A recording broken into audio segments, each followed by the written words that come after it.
The day I found out my own family had a secret group chat without me, I was standing in my mom's kitchen, showing her how to use her phone like I always do.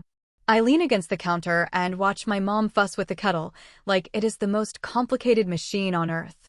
Sunlight slides through the thin white curtains, catching little dust specks in the air. This kitchen looks exactly like it did when I was 10. Same faded yellow wallpaper. Same chipped counter. Same stupid cookie jar shaped like a fat chicken. "Olivia, I really appreciate you coming over," Mom says, reaching out to pat my arm. Her gray-streaked hair is twisted into a tight bun, every strand in place. She used to be a librarian, and somehow she still looks like one, even in retirement. "I just cannot get this banking app to make sense. I miss when everything came on paper." "No problem," I tell her.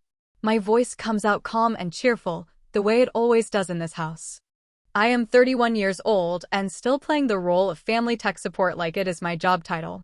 "Where's your phone?" "On the table," she calls from the fridge. "Let me get us some water."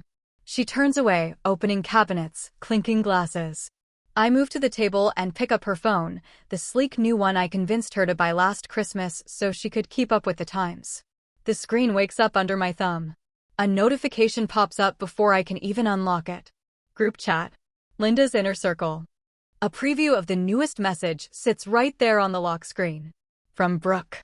Ugh, she's complaining about Sasha's business plan again. My heart stutters, then slams hard against my ribs. Inner circle. The words feel wrong, like biting down on foil. If there is an inner circle, that means there is an outside. Me. My fingers move before my brain catches up. I tap the notification. The chat opens. Sasha, she thinks everyone lives in a spreadsheet like her. Good thing Mom did not invite her last Sunday. Sunday. The same Sunday Mom told me she was not feeling well when I offered to bring over soup. The Sunday I spent alone in my apartment, catching up on client work and thinking I was being a good, understanding daughter. Ice runs under my skin. I scroll up. Elaine, Mom, confirmed. Grandma Evelyn's $90,000 fund will be released on Friday. Brooke, perfect. I am using my $45,000 for the kids' UNC fund, already told my husband. Sasha, thank you Mom, $45,000 will be enough for my studio. Elaine, Mom, remember, we agreed not to tell Olivia.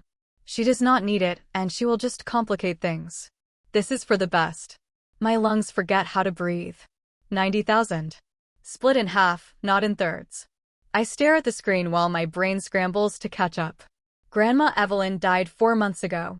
Her favorite wooden spoon still hangs from a hook in this very kitchen. She taught me to bake snickerdoodles on this counter, her hands guiding mine as she said, "Olivia, you are so careful, that is a gift." Apparently not careful enough. I hear my mom's footsteps coming back toward the table. I force my face into something neutral and set the phone down exactly where it was, screen dark. My hands know the drill. Hide the evidence. Swallow the hurt. Smile. Here we go, Mom says, setting down 2 glasses of water with a cheerfulness that makes me want to scream. Now show me how this silly app works. For the next 20 minutes, I guide her through the banking setup. I ask her to read me the security code. I explain where to find her statements. My voice is steady and smooth, like I am talking to a client in my office. Inside, it feels like someone pulled the floor out from under me. "You are such a lifesaver," Mom says when we finish, touching my wrist. "What would we do without you?" I look at her. Really look at her. The same woman who agreed in a group chat not to tell me about the money my grandmother left for her daughters. "I guess we are about to find out," I say. My tone is just sharp enough that her smile twitches, then settles back into place. On the drive home, the rain starts. Soft at first, then harder, tapping against the windshield like fingers. I grip the steering wheel so tight my knuckles turn white against the black leather. "What would we do without you?" The phrase echoes in my head, layered over older versions of itself. I am 16 again, hunched over the dining table buried in tax forms while Dad paces behind me. "That's our reliable girl," he says, clapping my shoulder when I finish fixing the mess he made of their return. "What would we do without you?" Outside the window, Brooke and Sasha climb into Mom's car, laughing as they yell about some sale at the mall. I had wanted to go too, but someone needed to deal with the IRS notices Dad kept shoving into a drawer. The reliable one. The responsible one. The useful one. Never the loved one. By the time I pull into the parking lot of my apartment building, the realization has settled heavy in my chest. They did not just forget me. They planned this. They talked about it. They decided together that I do not count. I do not get out of the car right away. I sit there and watch the rain turn the windshield into a blur of gray streaks while the engine ticks quietly. They never loved me, I think, and the thought lands with a dull, solid thud. They loved what I do. I force myself out of the car and up the stairs. When I step into my apartment, it looks different than it did this morning. Smaller. Colder. The sleek couch and the simple shelves I once felt proud of now remind me of a hotel room, neat and empty. In the corner, my camera gear waits where I left it. The Nikon body. The lenses. The lights. Stands. Backdrops. The only thing in this place that actually feels like mine. That silly hobby, Mom calls it. Such an expensive distraction, Brooke says. Too technical, not real art, Sasha likes to sniff, like she owns the word. I cross the room and pick up the camera. It rests solid and real in my hands. Not like the stories I have been telling myself about my family for years. Something shifts inside my chest. The hurt is there, sharp and bright, but something new rises with it. Colder. Clearer. Like clicking a lens into focus. I have spent my whole life being useful to people who see me as a tool. No more. I set the camera down and open my laptop on the kitchen table. The screen lights my face in the dim room. My fingers hover over the keys for a second, falling into the old habit of wanting to fix everything, clean it up, make it tidy. Not this time. In a new document, I type 3 words. The Inner Circle. I stare at the title until my jaw unclenches. Then, slowly, I start a list. Not of their passwords or deadlines this time. A list of exactly how I am going to stop letting them use me. By 2 in the morning, my apartment feels like a server room. Dark. Cold. Lit only by the blue glow of my laptop. I have not slept. I cannot. Every time I close my eyes, I see that chat name. Linda's Inner Circle. My fingers move on autopilot as I log into the family cloud storage. The one I set up years ago. The one I pay for every month so Brooke can dump endless school photos there and Sasha can back up her blurry art shots. You're so good at organizing all this, Olivia, Mom had said when I created it, patting my shoulder. What would we do without you? The irony makes my jaw ache. The familiar folder structure loads. Family photos. Taxes. House stocks. Kids. My mouse hovers, then drifts to a directory I do not recognize. E. Trust. Docs. Of course. E for Evelyn, not Grandma, not Will. Just vague enough that I might scroll past it during my usual maintenance. My pulse kicks up. I double-click. 2 files sit inside. Sasha Studio Plan. PDF Evelyn Carter Trust. PDF a laugh almost slips out. Of course Sasha's messy dream lives in the same folder as legal documents worth $90,000. I open her studio plan first. The document is exactly what I expected. Pages of half-formed ideas, dramatic phrases about creative energy, and financial projections that look like they were thrown together at 2 in the morning after 3 glasses of wine. No market research. No breakdown of expenses. Just vibes. My fingers twitch. Every instinct wants to fix it. I could open Excel, build a real budget, show her how much rent and insurance actually cost. It would take me maybe a couple of hours. I freeze. That is the trap. The same trap I have walked into my entire life. I close the file without changing a single word. Then I open the second document. Last Will and Testament of Evelyn Margaret Carter. The heading hits me like a punch. I skim through the dense paragraphs, my training as a CPA automatically filtering out the legal noise. Page 7. Section 4.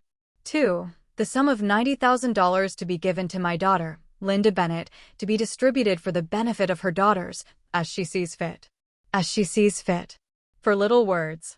For words that hand my mother total control. Legally, she can decide whatever she wants. Split it 3 ways. 2 ways. 1 way. Keep it. Burn it. Anything. Morally, it is theft. The loophole is neat, clean, and brutal. Written for flexibility, twisted into a weapon. My stomach lurches. I shove my chair back and run to the bathroom, sure I am going to throw up. Nothing comes. Just dry heaves and the taste of metal in my mouth. When I can stand up straight again, I splash cold water on my face and stare at myself in the mirror. Same brown eyes. Same tired dark circles. I look exactly like I did yesterday. But everything is different. Back at my desk, the trust document waits on the screen. The numbers do not care about my feelings. The dates do not care that I baked with Grandma on that counter. Facts are facts. The distribution is scheduled for Friday. 4 days from now, Brooke and Sasha will each have $45,000 wired into their accounts. I will have exactly zero. And I never would have known. Unless I happen to see one notification on Linda's phone at the exact right second. My hand reaches for my phone without me thinking about it. There is only one person I trust to tell me how bad this really is. Mark answers on the second ring, his voice thick with sleep. Olivia? It is almost 3 in the morning. What's going on? Hypothetical, I say, staring at the trust document. If a trustee of a discretionary fund decides to cut out one of the people it was obviously meant for, because they think she does not need the money, what can she do? He is quiet for a second. That is not hypothetical, he says finally. No. I hear bedsheets rustle as he sits up. The as she sees fit language gives a lot of wiggle room, he says. But if she is clearly acting in bad faith, or favoring one kid over another without a good reason, a court can take a hard look. You need a probate lawyer. Today, I will text you a name. We hang up after he promises to send the contact. I drop the phone on the table and stare at it. Then I do the thing I always do. I start with an email. Mom, for my own financial planning, could you please send me a copy of Grandma Evelyn's trust documents? Thanks. Short. Calm. Professional. Her reply lands less than 2 minutes later. She is clearly awake. Oh honey, it is all very complicated. Let's not bother with boring paperwork. We can chat at Sunday dinner. There it is. The sinking feeling. The moment someone's answer tells you everything you did not want to know. Sunday dinner is 2 days after Friday. 2 days after the money is gone. I read her message again. The way she calls a legal document boring paperwork. The way she tries to brush me off. The way she offers a date that is conveniently too late. My phone buzzes again. Brooke. Olivia, why are you messaging Mom about legal stuff in the middle of the night? Is everything okay? You know how confused she gets with that kind of jargon. Of course. Step 2 of the process. Make me feel like I am the problem for asking a basic question. I do not answer. Instead, I take screenshots. The hidden folder. The trust page. The inner circle chat. Linda's dismissive email. Brooke's text. I save them all into a new directory on my hard drive. Folder name, evidence. For the first time, I see the pattern clearly, like a spreadsheet finally loaded with all the missing data. Brooke, the golden one. The mom of the precious grandkids. Always the priority. Sasha, the fragile artist baby who must be protected from consequences. Linda, the weak center who will do anything to avoid conflict, then claims she is doing what is best for everyone. And me. Not the oldest. Not the youngest. Not the talented one. Not the fun one. The useful one. The tax girl. The tech girl. The fix-it girl. Not a daughter. A function. By the time the sun starts to creep through the blinds, my eyes burn, but my thoughts are razor sharp. I open my camera case for a second, just to feel the comfort of patterns I understand. F-stops. Shutter speeds. Light values. Things that follow rules. Then I put the camera away and pick up my phone. The lawyer Mark recommended answers on the second try through an assistant. By 9 in the morning, I have a consultation on the calendar and instructions to email everything I have. This is Olivia Bennett. I type in the email subject line as I attach all my files. Trust dispute and possible bad faith by trustee. My finger hovers over send for only a heartbeat. Then I click. For once, I am not fixing someone else's numbers or cleaning up someone else's mess. This time, I am fighting for myself. The next morning feels heavier than usual, like the air itself is pressing down on me. I haven't really slept. Every time I drift off, I see that chat again, those words in my mother's voice. She doesn't need it. By mid-morning, I'm sitting in my apartment with a mug of coffee that's gone cold, staring at my phone. I keep telling myself not to look, not to check if anyone's messaged me. Then, as if on cue, it vibrates across the table. Julianne. I watch the name light up the screen for a full 5 seconds before I answer. Maya, thank God, she says, her tone already sharp under the fake concern. Mom's really upset. You're making her feel grilled. What's this about the trust? You know how you get when you're stressed about money. There it is again, that tone. The one that makes every reasonable question sound like an overreaction. My jaw tightens. I'm simply requesting a copy of a financial document, I say evenly. It's normal. It's what anyone would do. Julianne laughs, the brittle kind of laugh that doesn't reach her eyes. You always make things so intense. We were just trying to make life easier for Mom. For a second, I can almost see her face, eyebrows lifted, mouth slightly open in her practiced look of confusion. Then she sighs dramatically and says, whatever, Maya. Do what you want. The line clicks dead. I stare at the phone. My hands are steady. The quiet in the apartment feels different, peaceful, not empty. I realize that's new for me. That evening, I send a message to the regular family group chat, the one that still includes me, the outer circle. Family dinner tomorrow at 6. I have important financial news to discuss. The wording is deliberate. Those 4 words, important financial news, are irresistible bait for this family. They won't be able to ignore it. By the next evening, the heat is strange for spring, thick and humid like summer's already arrived. I park in front of my parents' brick colonial, the house where I spent years trying to earn a seat at the table. Literally and otherwise. I smooth my blouse, grab my leather folder, and walk up the steps. My heart is steady, my face calm. This isn't a breakdown. It's a presentation. Inside, the air conditioning hits like a wall. The dining table gleams under Mom's best china. Dad's fussing with a bottle of wine. Julianne and Harper sit across from each other, one perfectly polished, the other pretending not to care, scrolling through her phone. Maya. Dad booms, too loud as always. Come in, come in. Wine? No, thank you. I take my usual seat, the one with the loose leg that nobody else wants. Mom sets down a platter of roast chicken and smiles a little too brightly. So what's this financial news? I wait until the small talk dies down.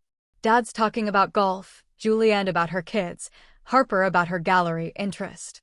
My fork touches the plate once, twice, then I put it down. I know about the inner circle. Silence. It drops over the table like a heavy curtain. Even the air conditioner hum seems to stop. And I know what you're all planning to do with Grandma Madeline's money. Mom's hand flies to her throat. Dad's eyes narrow. Harper stares down at her plate, pretending to study the carrots. Julianne recovers first. She always does. Look, Maya, she says, her voice even and calm. You have a great career, you don't need this. My kid's tuition is a lot, and Harper's trying to start a business. It's about who really needs help right now. Don't be selfish. The word hits like a slap. Selfish. The same word they used when I wouldn't cancel work to babysit, when I wouldn't redo their taxes for free, when I didn't show up to fix their printer at midnight. Mom twists her napkin in her lap. We didn't want to make things awkward for you, she murmurs. It's easier this way. Legally, I'm the trustee, so Dad leans back in his chair, crossing his arms. Don't be disrespectful. This was a family decision. Family decision. 3 words, simple enough. But they ring in my ears like a siren. A family decision made without the family member who's spent her entire life keeping them organized. I look around the table. Mom, with her polite guilt. Dad, red-faced and defensive. Julianne, calm and smug. Harper, silent and small. A family decision, I repeat quietly. Got it. I stand up. Nobody moves. Nobody says my name. Thank you for the clarification, I tell them. My voice sounds distant, but strong. Maya, don't be dramatic, Julianne starts, but I'm already walking toward the front hall. At the doorway, I turn once. They're frozen in place, wine glasses halfway raised, mouth slightly open, a perfect still life of shock and guilt. Enjoy your dinner, I say. The front door closes behind me with a soft click. In the car, I don't start the engine right away. The evening air is thick with the smell of cut grass and something sweet from Mom's flower beds. Fireflies blink over the lawn, tiny flickers of light in the dark. Through the dining room window, I can still see them, heads bent together, whispering fast, already rewriting the story to make me the problem. For the first time, I don't care.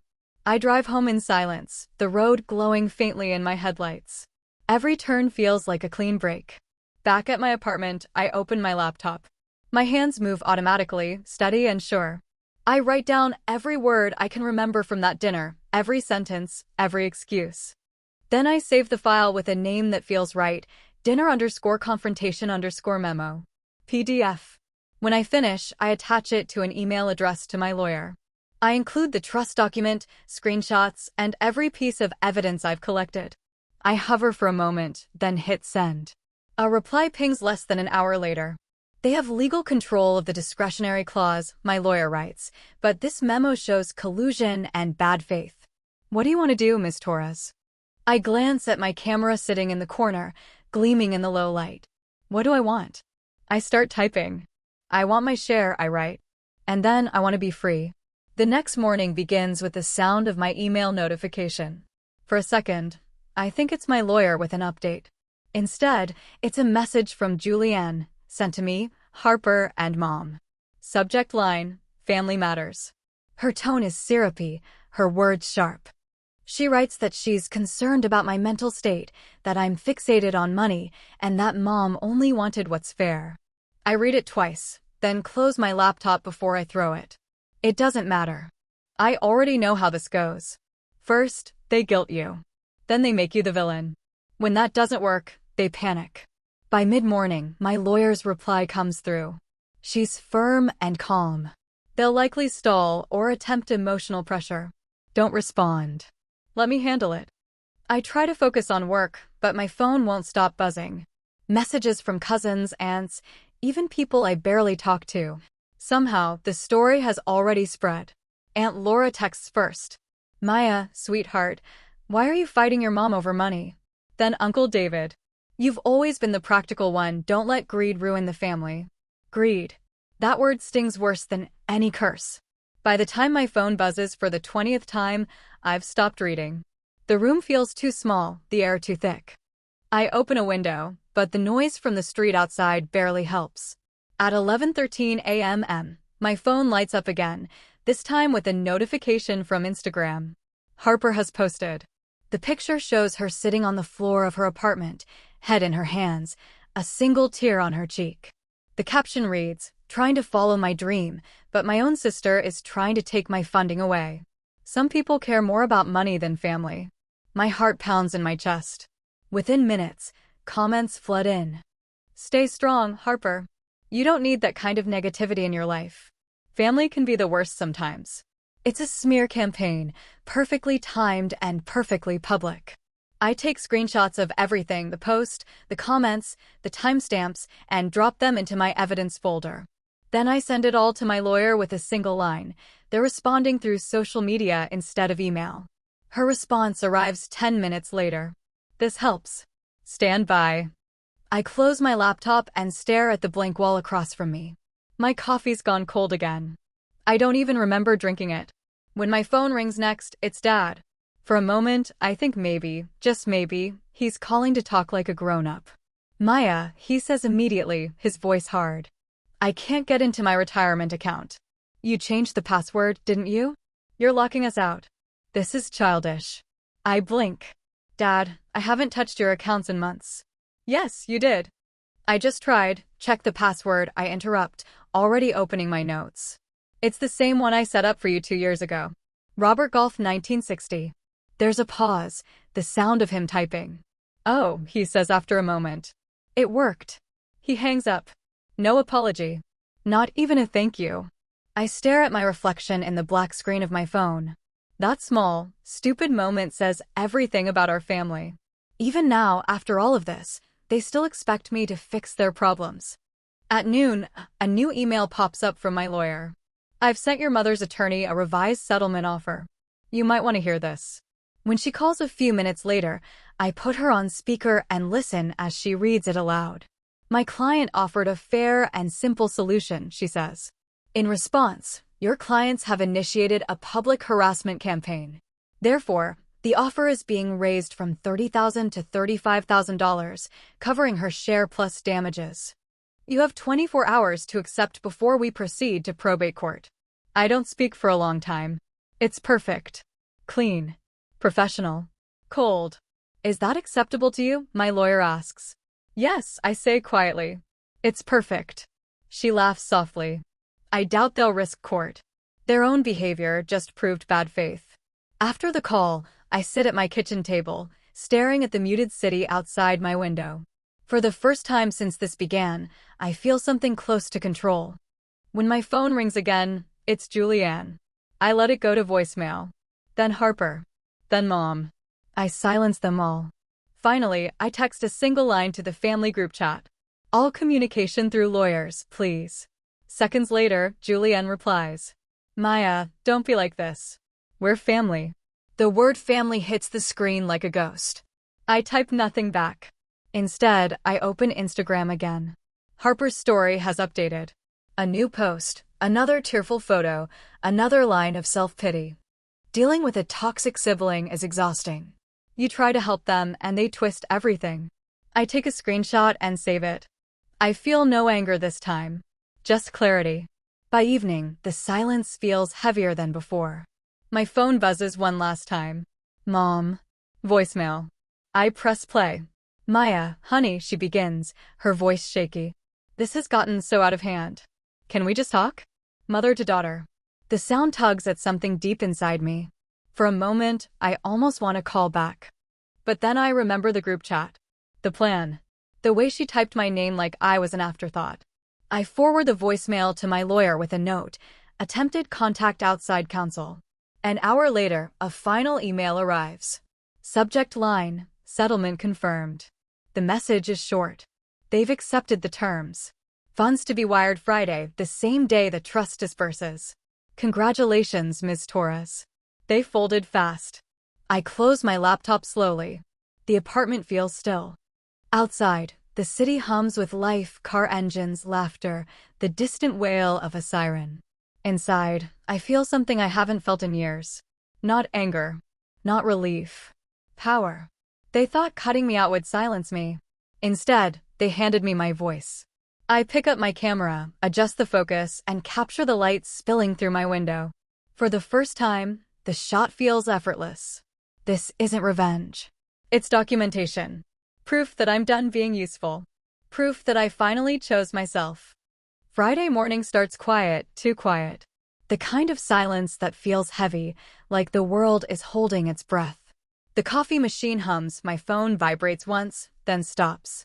I know this is the day. The trust money is being released. I check my inbox before I even take a sip.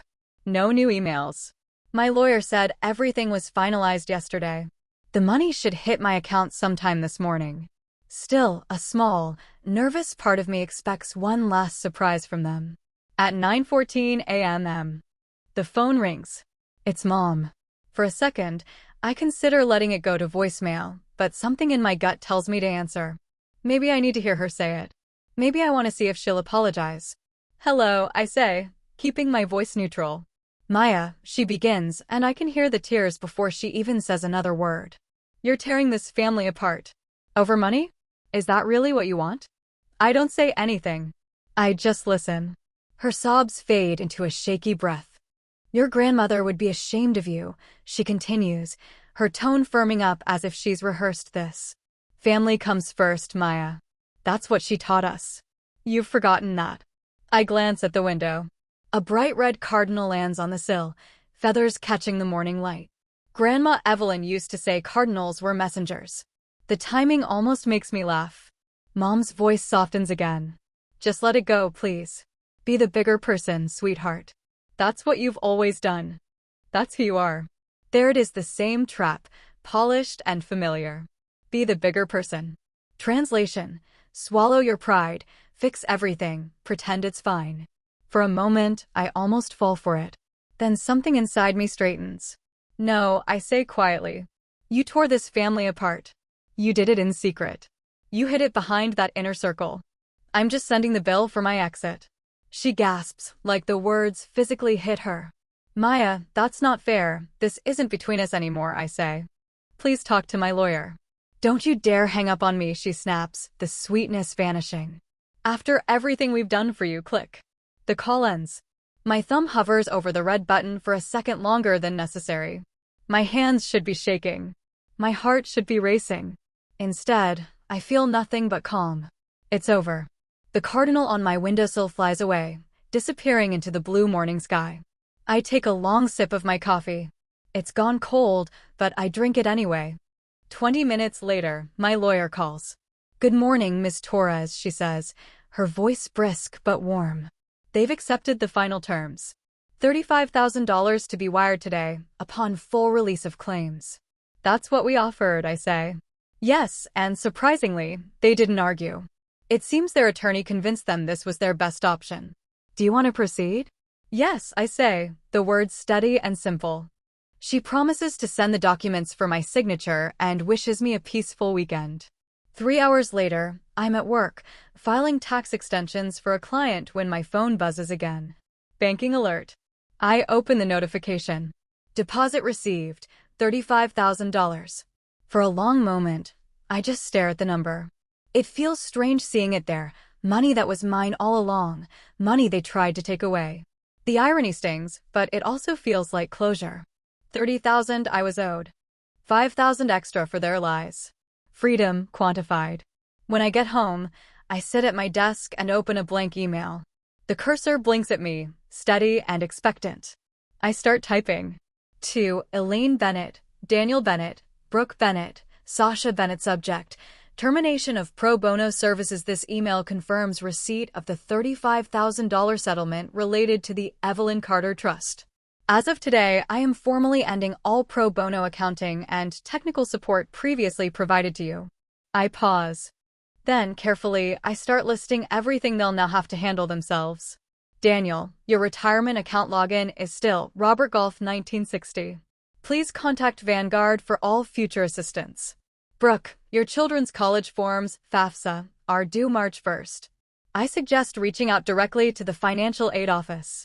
Sasha, your $45,000 investment into your studio counts as taxable income unless structured as a loan. You'll need to pay quarterly estimated taxes. I strongly recommend hiring a CPA. Then I add one final paragraph. Please remove me from all shared accounts and family data plans within 48 hours. I read through the message again. It's cold, professional, and perfectly polite. The kind of tone they always expected from me, just not aimed at them. I hit send. Within minutes, the phone lights up with calls. Dad first. Then Brooke. Then Harper. Each one silenced before it can ring twice. By the 5th call, I turn off notifications altogether. The apartment is silent again. Peaceful. I walk to the window.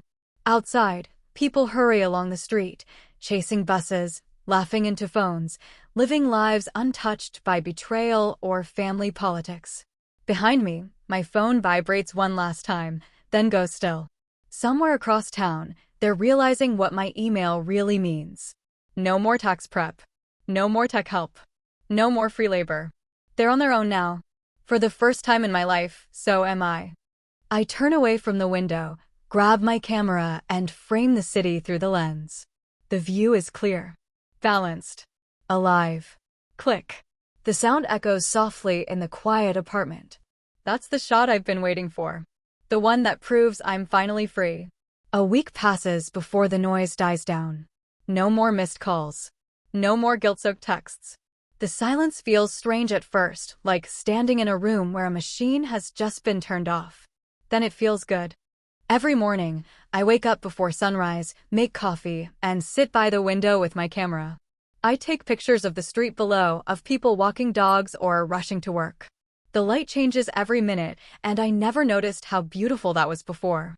At work, my coworkers notice something's different. I laugh easier. I'm not constantly checking my phone. I no longer feel that tightness in my chest every time I see a family group chat notification. Because now, there isn't one. On Wednesday, Mark stops by my desk. He's holding 2 sandwiches and a grin. Lunch? You look like you need a break. We eat in the park behind the office, sitting on a bench under the maple trees. The wind carries the smell of fresh cut grass. So, he says, leaning back, how does it feel being $35,000 richer and officially untangled from the Bennett empire? I smile. Honestly? Like breathing fresh air after years in a closed room.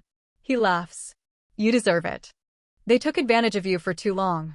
We finish lunch in companionable silence. For once, there's nothing left to fix, no secret guilt to carry. That weekend, I sit at my desk again, staring at the spreadsheet where I've carefully logged every client, every payment, every expense. It's neat, controlled, predictable. Everything my family used to value about me. But I feel something shift inside me. That familiar craving for something more. I open a new tab and type, commercial studio spaces in downtown Raleigh. Dozens of listings appear. Some small, some too expensive, some perfect. For hours, I scroll through photos of open floors and white walls, imagining light bouncing off polished concrete, clients standing in front of my lens instead of behind a desk. My camera sits beside me, waiting. That night, I make a decision. I'm going to do it. No more someday. No more waiting for someone else's permission. By Monday, I've toured 3 spaces. The third one is it. Tall windows. Exposed brick. Enough room for a shooting area and an office. It smells faintly of old wood and possibility. The landlord's name is Tom. He looks skeptical when I tell him I'm leaving corporate accounting to start a photography business. Big jump, he says. I meet his eyes. Not really. Both require focus and precision. Just different kinds. He laughs. Fair enough. 2 days later, I sign the lease. My hand trembles as I press the pen to the paper, not from fear, but from something close to excitement.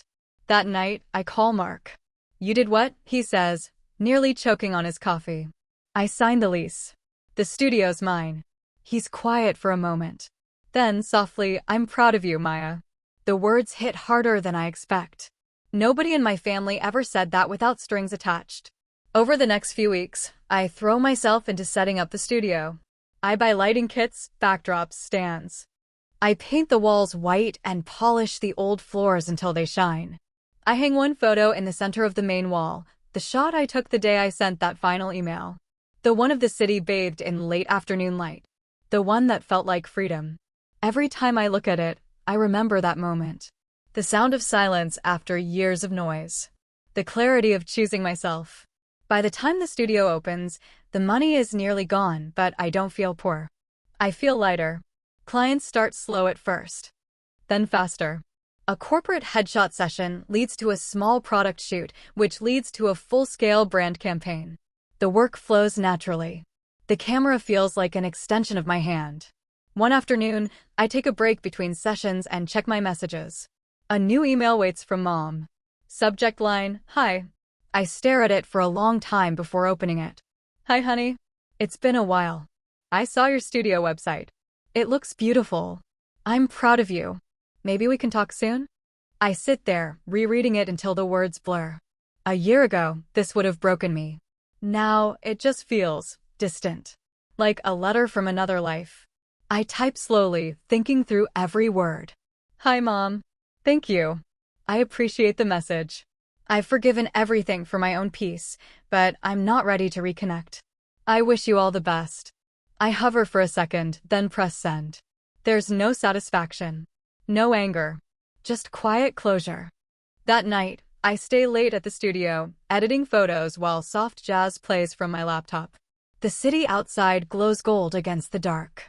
I pick up my camera and take one last picture before heading home, a self-portrait this time. Just me, standing in my own space, surrounded by my work.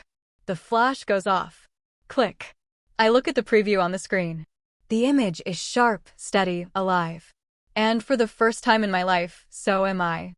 A year later, sunlight pours through the wide windows of my studio, warm and golden. I lift my camera and take a test shot. The space hums with quiet energy, white walls, polished floors, the faint scent of coffee and paint. My logo, Maya Torres Photography, glows softly on the door.